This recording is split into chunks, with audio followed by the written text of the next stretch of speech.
Hey, what's up? Well, back to make another video.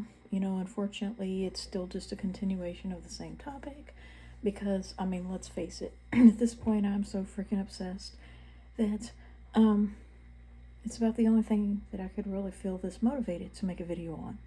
And first of all, I'd like to say I'm looking forward to some really cold weather. Very happy about that. If not excited, it could end up snowing next Tuesday. But what I like to talk about in this video, I want to continue on with saying that I have continued to transcribe. It's like I just can't help myself. I'm a Gemini. Every single day, it's like I want to dig deeper. And if there's one thing that a Gemini craves, it is knowledge. The other 92% of the population just doesn't understand our need for knowledge and how we will dig as deeply as we can. We will not just out of ethics remain ignorant just to feel better about something because ignorance is prettier. We will not just leave well enough alone and resolve not to care what is up a female character's dress in a cartoon just because it's the right thing to do. Just because it's the respectable thing to do. So, that being said, I'd like to continue on with my discussion of continued transcription of that one little scene. Yes, it is a one little few second clip about the same length as the other one I used to be obsessed with. I've known about this, I want to say I've known about it since 2016, when the obsession really hit me hard. Is the weirdest thing. It was an obsession. I find that it looks like when Mars is in opposition to the night side of the Earth, which it just occulted the moon again, like it did on Pearl Harbor Day in, was it 2022? And I wasn't quite as excited about it, because the coldness kept me from staying out longer. But I did see it happen, or I saw Mars when it's very close to the moon. But I don't know what it is about that planet. It just has that effect on me. It makes me more obsessive. And so because of that, I don't know what it is. It's like, it just always happens to be like when Mars is in opposition that I feel a change, or I feel new obsessions coming on me. Like wildfire. Like the fiery color of the planet in the sky. So anyway, I want to kind of back it up to how I got involved in Sofia the first time. Well, I had vaguely known about it. I've always kind of liked, Disney princesses. I like to draw them. And, I just like drawing characters in general. And, I liked drawing The Little Mermaid when I myself was a little girl of 7. Then I liked to draw Belle and coloring books with Disney princesses. But one thing I always found was severely lacking, even when I was a child, I hated the way there was very little diversity. Not so much in coloration, but in age and gender.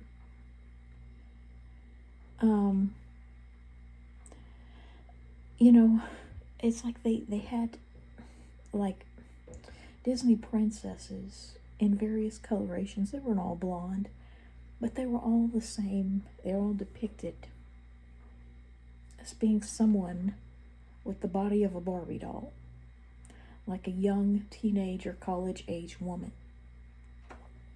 There were no elderly princesses. Obviously, they wouldn't still be princesses. They'd be something else. There were not a lot of elderly female characters.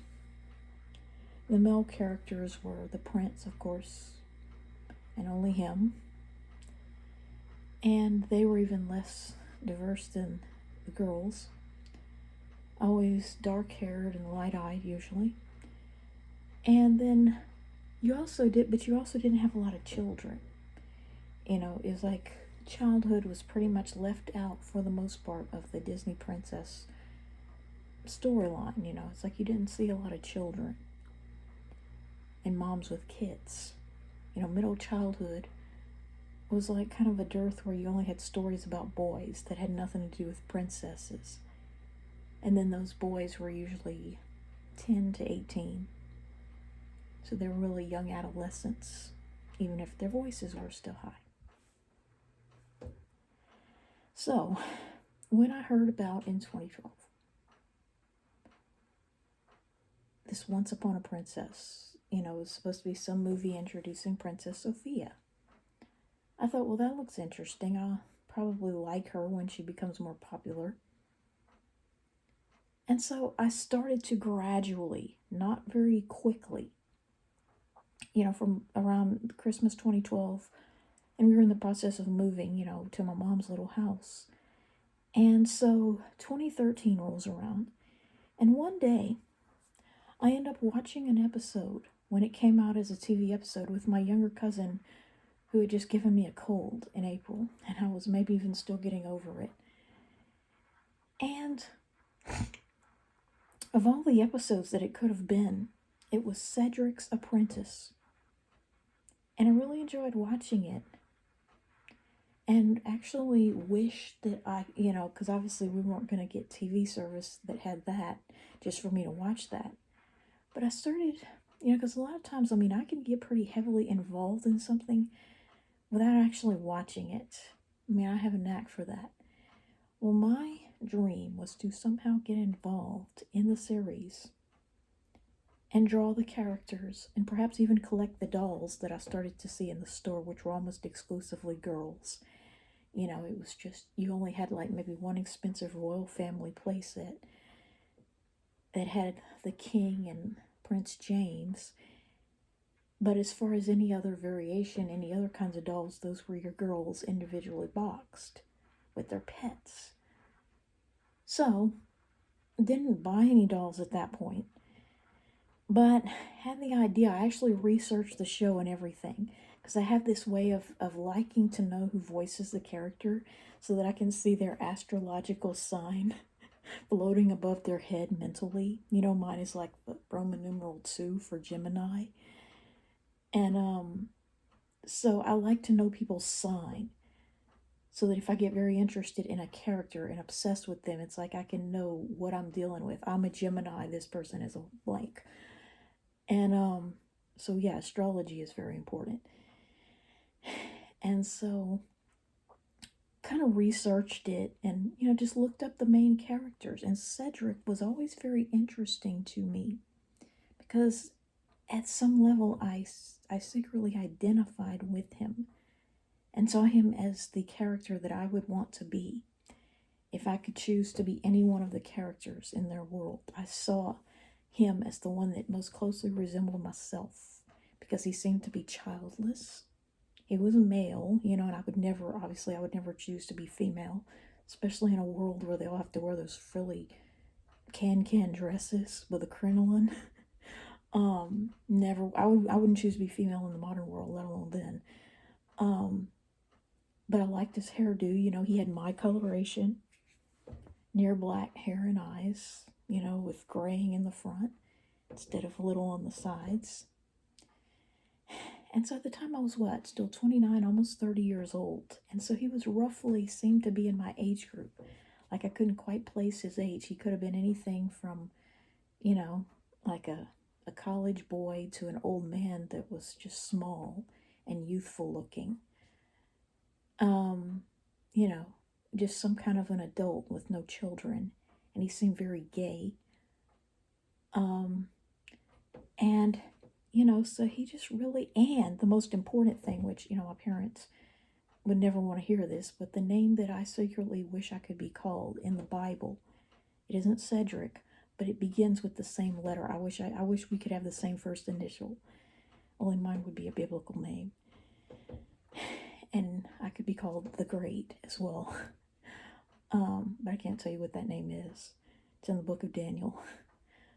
So anyway, long story short, I just liked the show, but didn't continue to watch it, obviously, because we didn't have that service. And a lot of things happened in my life. You know, I got a job and, you know, just started doing things that kind of took my mind off of that show. But then when I went and lived with my dad, I think in 2015, was it? And so at some point, because I didn't have a job anymore, I was living with my dad, I started to really see the dolls becoming more popular in the stores. And the dolls kind of, because I would go to the doll aisle to look at Barbie dolls and things like that. And so, you know, I would happen to see these Princess Sofia and family dolls. And I continued to research the show. Now that I was with my dad, guess what? He had a TV service that included, you know, Disney Junior. And so even if I wasn't able to be there to watch these shows, I was able to record them and watch them at a time when I could. So because I wanted to start drawing the characters, you know, I just, you know, wanted to draw. I love to draw. I just love art. And I always have. I like to draw Disney characters because they're prettier than the Rugrats, yet they're still easier to draw than a real person. And I've always just wanted to, you know, write stories about the things that I care about, you know, such as colds and, you know, the things that matter to me, you know, and like create my own little fan fictions. And for a while I was active on DeviantArt, and that kind of went badly. So anyway, I started to, see, I've got to depressurize this. I started to draw the characters and want to create little stories, hand-drawn storyboards and things like that of the characters. Well, I found that the only way to get really good at that, to, you know, be able to write anything about the characters, because how can you write about the characters when you're not familiar with the show? You know, and so in order to get familiar with the characters, I had to watch a few episodes, you know, and I started watching episodes here and there, some of them on the computer, some of them on the TV, you know, various ways, depending on how they were available. And as I began to do that, it was like, you know, just started binge watching them, just like the Rugrats, because by that point, the show had been around a couple years, 2016-ish, yeah, the spring of 2016, and I was also going through some health issues, and this helped take my mind off of, you know, the health issues that led to the hysterectomy. And so here I was, you know, watching the show, just kind of really having a crash course in learning about the characters, and I became even more, you know, the more I learned about the Cedric character, the more interested and obsessed with him I was. You know, it's like he was even more eccentric the more I knew about him, and even more relatable, unfortunately. And obviously he's the antagonist. I mean, that's why he's so interesting. And so I began to feel very similar things that I had felt about other antagonists of other shows that had obsessed me in the past, and having the same fantasies of, you know, wanting the same or similar things to happen to said character, and being angry that although there were a few bad things that would happen, it was always lacking, you know, compared to what I wanted to see. And he never had enough screen time, and it only got worse, you know, as new episodes were released. I feel like the whole, like, I want to say like season 2 and 3, or season 3 for sure, was like a reminder that there are many other characters besides Cedric. So, became obsessed with him in particular, because that's how it always is. And so, you know, bought coloring books, bought dolls. Well, I didn't start buying dolls until they came out. See, that's the other thing. They came out with the Cedric dolls around that same time. And so that's when I started collecting the dolls. See, if they'd have never come out with a Cedric, I probably would never have bought the royal family, and I may have had one Sofia doll and that's it. But it's because they had the Cedric that I wanted to start collecting them. Because, I mean, let's face it, he's the main reason I was ever watching the show. You know, I think if my little cousin had been watching a non-Cedric episode, I probably would have forgotten about the show immediately. And so it was almost like fate that it would be that particular one, the one that focused on him the most. that introduced me to the show. So, because I was so heavily obsessed with him and all that, and I bought the doll of him and was really only into the other characters because they were a part of his world, and in my mind it became more of the Cedric show than the Sofia show. And so, so I continued to watch it. Probably the year 2016 was the year I was most obsessed, and then 2017 my interest tapered off a little bit as I saw how little screen time he was getting. And then 2018, I knew they'd be discontinuing it in September. And so I just had to resolve not to care anymore, and my interest gradually faded, but I still had the dolls. So, along the way, as always, I had certain specific episodes which I played on here, and certain reasons for liking them. It's always been that way. It's like, the vast majority of episodes, especially if they didn't have him at all, like if he didn't appear. I mean, if I knew, like that Jess Arnell wasn't even credited as his voice, I wouldn't even bother watching the episode most of the time. That's how little I care about the other characters. So anyway. But I happen to know, most of the episodes, and I know that, there's just certain specific things. It's like whenever there was something about it that pertained to my obsessions, I would replay it and replay it and replay it and say, is that really what I think it is? And so anyway, I wanted to briefly touch on how there is another character that was said to have been sick, and it was in the Floating Palace. It's almost like they save a lot of that stuff for the movies. The worst stuff happens like that in the hour-long movie specials. But in Floating Palace, you had Bailiwick getting seasick, but they don't actually show him vomiting. Of course not. They just show him getting close to the sea, hanging overboard or something. But it's never as graphic as, some other stuff.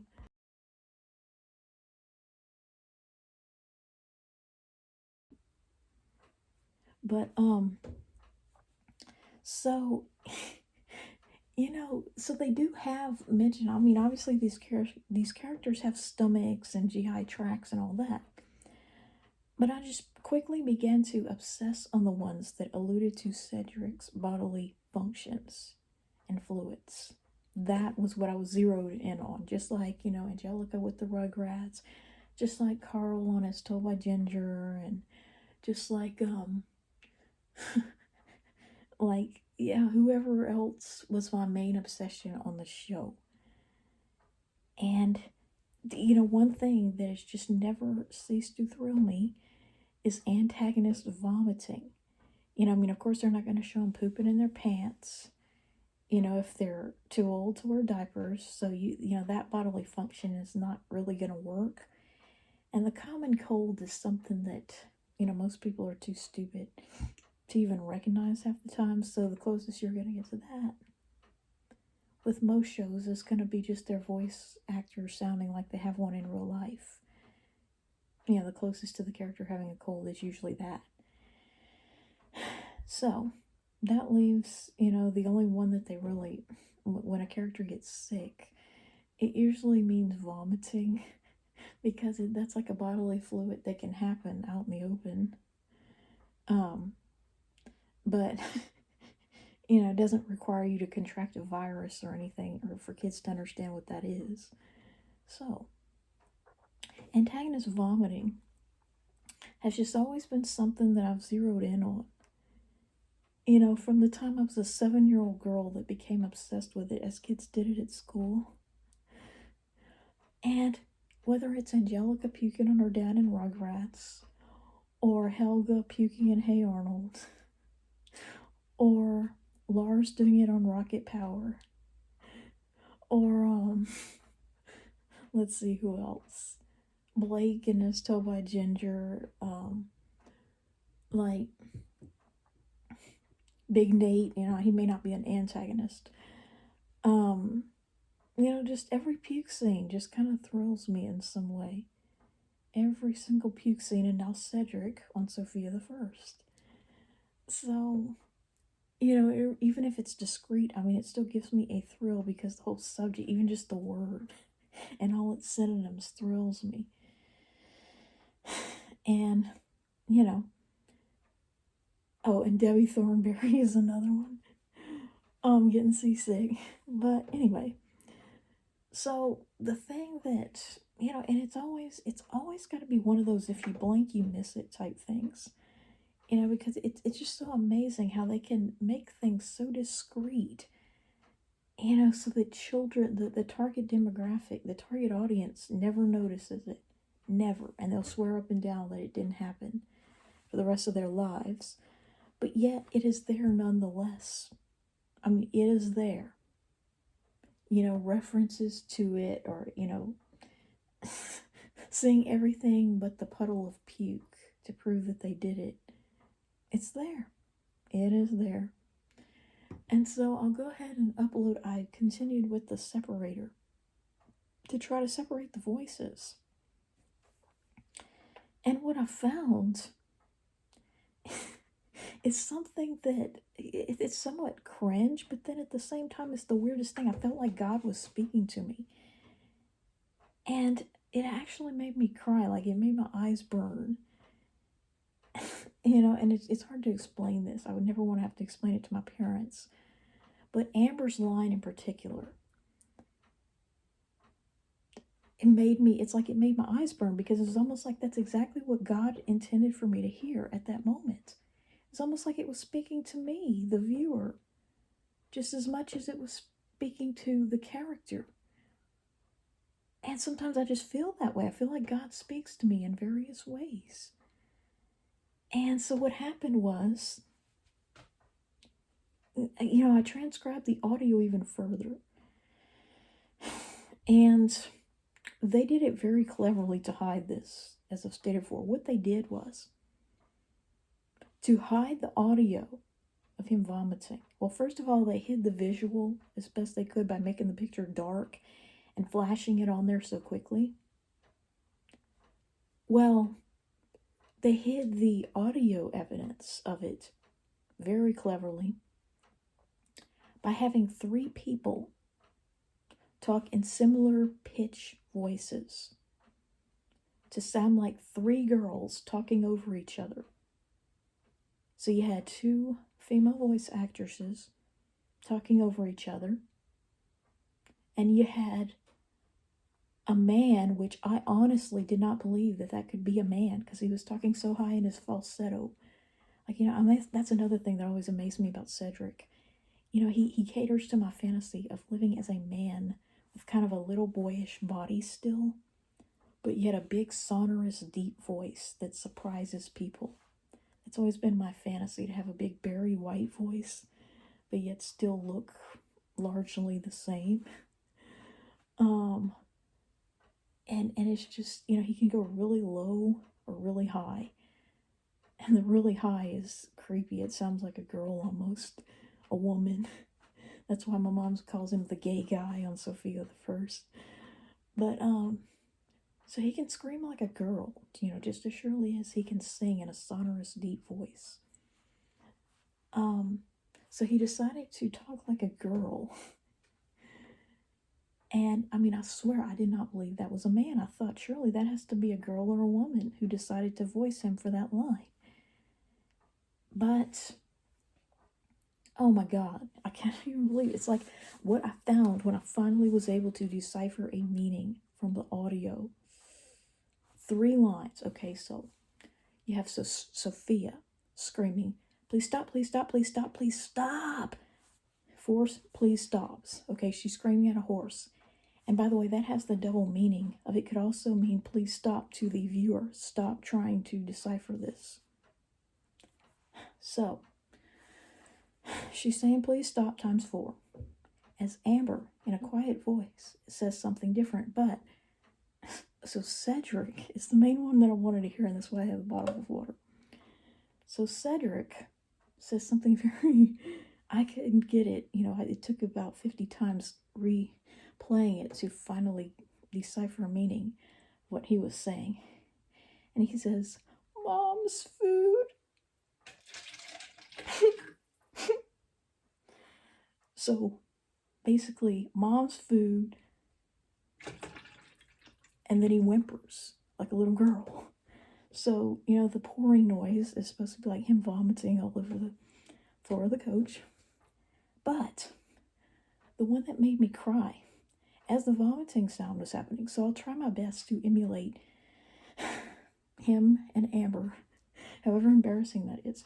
He goes, "Mom's food. A little throw up is a small thing." So, as he's throwing up, Amber says, "A little throw up there is a small thing." I mean, I couldn't decipher that for the life of me. A little throw up there is a small thing. That's what she's saying. The most clever line, the one that literally burned my eyes like I was cutting an onion. Because it was almost like God in his infinite knowledge knew exactly what I needed to hear. It was like a message to me, the viewer, as much as it was about the show. And I literally cried. I literally freaking cried. A little throw up there is a small thing. So here she is. You know, it's this character comforting Cedric, acting like a little girl because he just threw up all over the place. He says, "Mom's food," and he throws up, and then he starts whimpering. And as the throw up is happening, so that you don't hear that, Amber is saying, "A little throw up there is a small thing." Okay, so she's telling this to Cedric to comfort him, like the little girl that he was acting like. Little prissy boy. Fruity boy. But it has that double meaning. So it's almost like God in his infinite knowledge knew exactly what I needed to hear from that movie, what I needed to get from that scene in that movie that was so cleverly hidden. And it's almost like it was created as a subliminal message to any future emetophile or person obsessed with vomit that might do what I did. A little throw up there is a small thing. And it's so profound, you know, coming from a child character in a movie, you know, comforting a man baby. And it's like, yeah, it's just so profound that it's like, I mean, I could practically cry on here about it. I mean, that wouldn't make any sense to my parents. So I hope to God they never watch this. But you'll have to hear the audio to understand what I'm talking about. But yeah, so you have Sofia, "Please stop" ×4. Cedric, "Mom's food," barf, cry. And then you have Amber, the most profound line of the whole thing. "A little throw up there is a small thing." And it's like, oh my God, that could be the title of my artwork, where I made this image of what I would like it to be like, you know, if it weren't censored. And it's like, oh my God, that's like a message to me, the viewer, just as much as the character. It's like, yes, he's throwing up, but a little throw up there is a small thing in the scheme of life. You know, it's like saying that, you know, quit fantasizing or obsessing on it, because it goes by so quick, and it's like your life just goes on. And it's just going to be more profound. So I'll go ahead and post this video.